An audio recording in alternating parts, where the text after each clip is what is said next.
Аз съм Цвети и се радвам, че отново сте в моя канал. Надявам се днешното видео да ви бъде полезно. Ще ви говоря за една много важна тема за мен, която е културата на стопаните и поведението и като цяло в обществото, когато излизат. Разбира се, в ежедневието си съм срещала множество проблеми, които може би хората не знаят, че всъщност са проблеми или не ги виждат като такива, но аз забелязвам, че има въпроси, които може би трябва да им бъде обърнато внимание и ми се иска да кажа някой от тях. Със сигурност аз не съм възпитател и със сигурност аз не мога да ви кажа как да се държите, когато излизате сред хора с вашите кученца, но ще ви помоля просто да обърнете внимание на няколкото точки, които съм подготвила днес, за да могат да ни обичат околните и да не се дразнят на това, че ние сме с нашите кученца навън, а напротив, да ни се радват и да толерират отношението ни към тях и любовта ни. Това ми е тетрадката, в която съм си написала сценария. Обикновено го пиша или на лаптоп, или някъде около камерата, но този път нямам близост нищо, затова ще си поглеждам това. Вече ви споменах, подготвила съм си някои основни точки, които искам да дискутирам с вас. Всъщност аз ще ги обясня, а вие после в коментарите ще изкажете вашето мнение и ще се радвам, ако дадете още съвети или пък може и да дадете някоя критика относно моето мнение по въпроса. Така, първата точка е да разхождаме кучето си с повод. Защо трябва да разхождаме кучето си с повод? Защото повечето хора, които гледат кучетата си, живеят в квартали на различни градове или в жилищни зони. Независимо от това къде живеят, в повечето случаи има и други хора. Място поводът трябва да бъде поставен от гледна точка на сигурността на нашето куче. Затова то да бъде спасено, да не излезе на улицата, да мине някой автомобил, да мине някой човек да го хареса, да го открадне, не дай си Боже, защото има много такива случаи, дори не искам да го споменавам, за да не се припознае някой, който му се е случвало, но имам такива случаи около мен, в които съм предупреждавала хората да слагат поводи на кучетата си. Те ми казват, кучето е спокойно, кучето се върти около нас, кучето не знам какво. В същото време те обясняват как кучето им, колко е породисто, от кой развъдник е взето, какви са му характеристиките и така нататък. И хората от уста на уста го разбират това. В крайна сметка, не знам дали сте запознати, но отвличанията на кучета стават все по-разпространени. Затова ние трябва да го избегнем това нещо и да гледаме своите кучета като деца. Да се грижим за тях и да не ги изпускаме от повод. Знам, че това нещо е много трудно. Все пак целта, заради която ги извеждаме, е свързана изцяло с тях. За това те да се разходят, да изразходят енергия, да срещнат евентуално себеподобни и да бъдат щастливи. Ние трябва да се грижим за тях, да бъдем отговорни. Не можем просто да оставим кучето да тича свободно, без да го надзираваме. Това е доста безотговорно отношение. Наистина много стопани го правят това. Извинявам се, ако някой има различно мнение от моето, но според мен просто трябва да внимаваме с нашите кучета как и къде се. Второто нещо, което искам да помоля някои от стопаните, е да слагат намордник на кучетата им, ако те проявяват агресия или са склонни към проява на такава в различни обстоятелства. И какво по-точно имам предвид? Не само ако кучето е твърде агресивно или възпитано да бъде такова, казвам възпитано да бъде такова, защото аз не вярвам, че кучето се ражда агресивно. Вярвам, че кучето се възпитава или от липса на възпитание то става такова, или при други обстоятелства. Това е съвсем друга тема на разговор. Няма да се отклонявам. Просто молбата ми е, когато някой знае, че кучето му е предразположено в различни обстоятелства или само едно, кучето му е предразположено към проява на агресия, нека да му слага намордник. Независимо дали той смята, че кучето се мъчи или не. Кучето не се мъчи. Просто защитавате някой, който може да се почувства по-спокойно или да бъде спасен когато изпуснете кучето си от поглед или не успеете да го задържите на време, за да предотвратите някой инцидент, защото такива се случват, въпреки че много хора са абсолютно убедени, че това не се случва при тях и при техните кучета. Независимо дали кучето е голямо или малко. Дори понякога малките кучета плашат децата. Например, моята Грация, тя е малка, около 5 кг, не от най-малките кучета. Тя е много миличка и много добричка, много любознателна. Но когато види 3-годишно дете, което е ето толкова маничко, когато тя се изправи, става колкото него. Детето умира от страх, защото представете си срещу вас куче, колкото вас. Това е просто, може би, малко страшно. Но изключително много внимавам за нейното поведение спрямо останалите, защото искам всички да бъдат щастливи, когато излезем на разходка, а не да сеям ужас с моето куче и майките да ни мразят. Защото в крайна сметка, може би и аз някой ден ще бъда, но не искам моето дете да бъде притеснявано, независимо дали от кучета или от хора.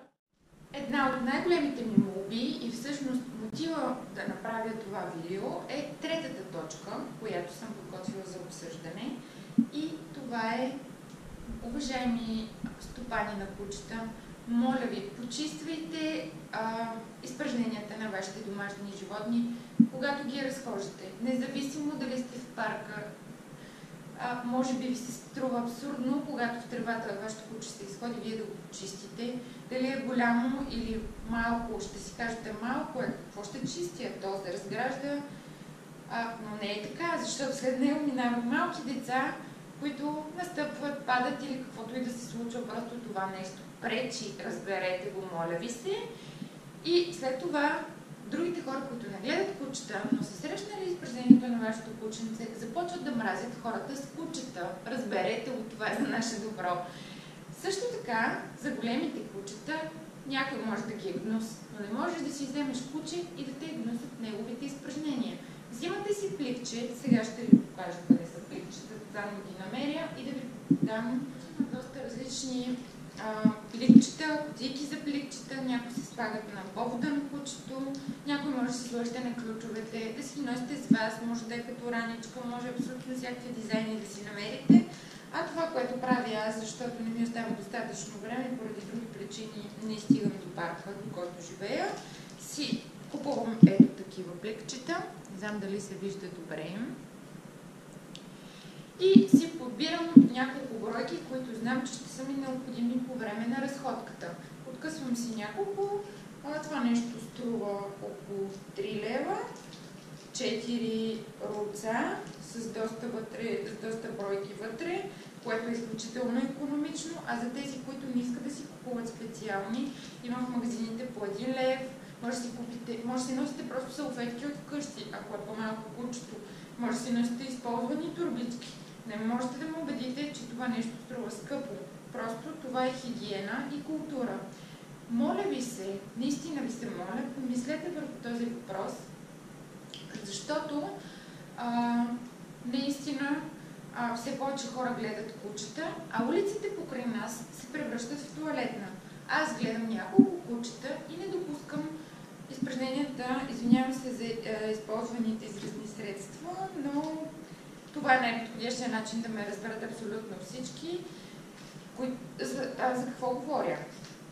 Просто трябва да се почистваме. Моля ви се от сърце. Четвъртата ми молба, може би, не знам как да го формулирам, е да не пускате вашите кучета, дори да са по-големи, отговорни, дори да е Golden Retriever, в което съм абсолютно убедена, че никога няма да нападне човек. Не става дума за това, просто не допускайте да скита. Някой може да реши, че вашето куче няма стопани и да го прибере. Друг може да реши, че кучето е много хубаво, пак да го прибере. Четвърти може да го вземе за откуп. Пети може да се изплаши. Всичко може да се случи, така че имайте предвид всичките гледни точки, когато пускате вашето куче да се разхожда само, колкото и да сте убедени, че е много умно, че ще намери пътя към дома, че ще отиде до туалетна пред блока и ще се върне или къщата.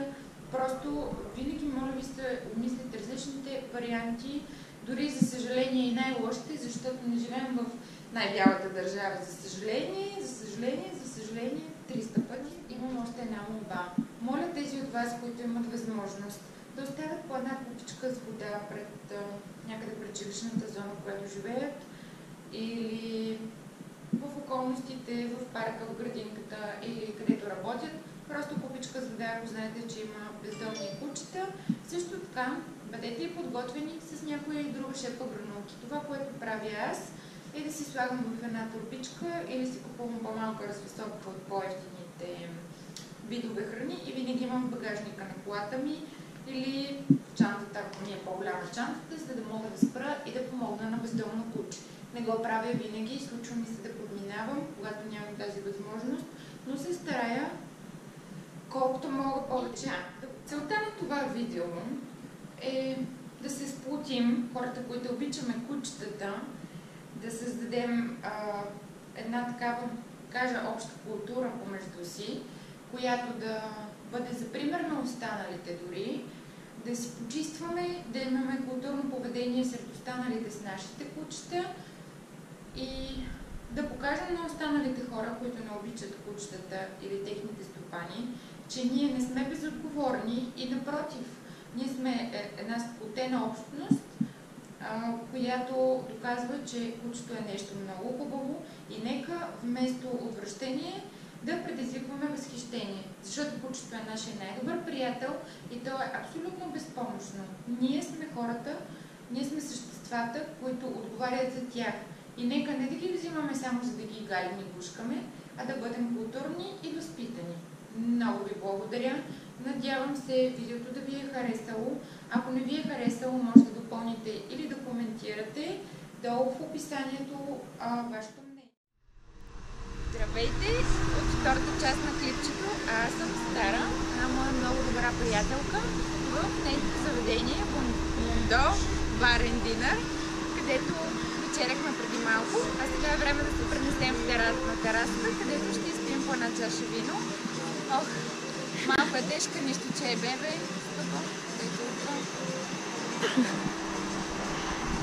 Получих целувка. Време.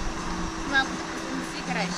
Сега ще ви разведем и заведението, за да видите къде ще бъде нашето парти на 24 август от 19 часа. Заповядайте с вашите кученца. Колкото повече, толкова повече. There you go. Yes. Сега Стара ще ви разведем из Мондо, за да видите къде ще се състои нашето парти, нали Стара? Хайде!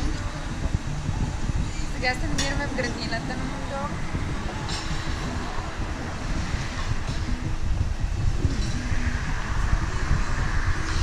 Стара е спокойна, защото преди малко ни изяда ръцете. Ще ви покажа травмите на парти.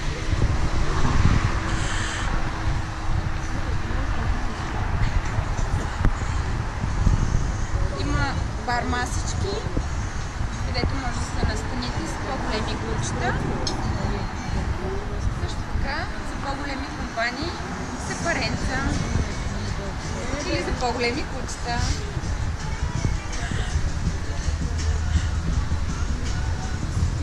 Сега влизаме вътре. Хайде, Стара!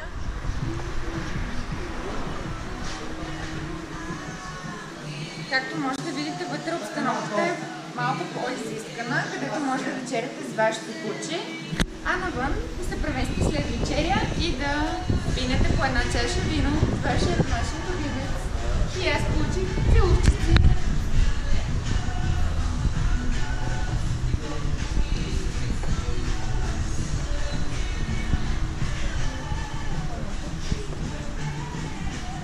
И сега ще ви заведа в любимата ми част от градината.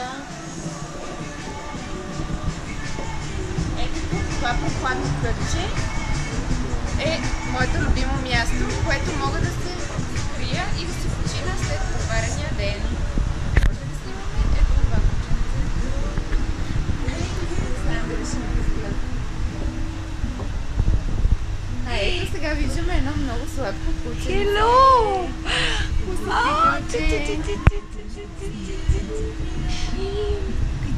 И една страхотна дама с афроплитки. Прекрасна, да. Те са много модерни афроплитки. Ако дамата няма против да я покажем. Има я. Аз нямам Ние вече се посадим. Също има giveaway, защото много обичам хората с кучета и давам всичко от себе си, за това те да се чувстват добре и да намират най-доброто, което може за техните животинки. Днес съм ви приготвила един чувал от 3 кг и половина с храна на доктор Клаудерс, която е подходяща за всички породи кучета, но така като набивам гранулките са малко по-големички, така че препоръчвам да кандидатстват в коментарите хора с кучета от около 4-5 кг нагоре, като не се притеснявайте, ще има награди за по-малките приятели. Нека да направим нещо и за по-големи. Храната е на доктор Клаудерс, водещ висококачествен немски бранд, производител на храни и кучешки. Има и котешки. Ще ви разкажа малко по-натам за тях. И храната е селенско месо и картофи. Много е хубава, така че ще очаквам вашите коментари. Също така, за да покажа, че не се вижда. Също така, за да участвате в giveaway, моля, последвайте следните стъпки. Първо, харесайте видеото. Второ, споделете го във Facebook. Може и скриншот в Instagram. Покажете го на вашите приятели. Коментирайте отдолу какво е вашето куче, с какво го храните. Някои от вас са коментирали, но искам отново. И да кажете дали сте чували за тази марка и дали ви е интересно да ви разкажа повече. Благодаря ви много. Целувки, до скоро!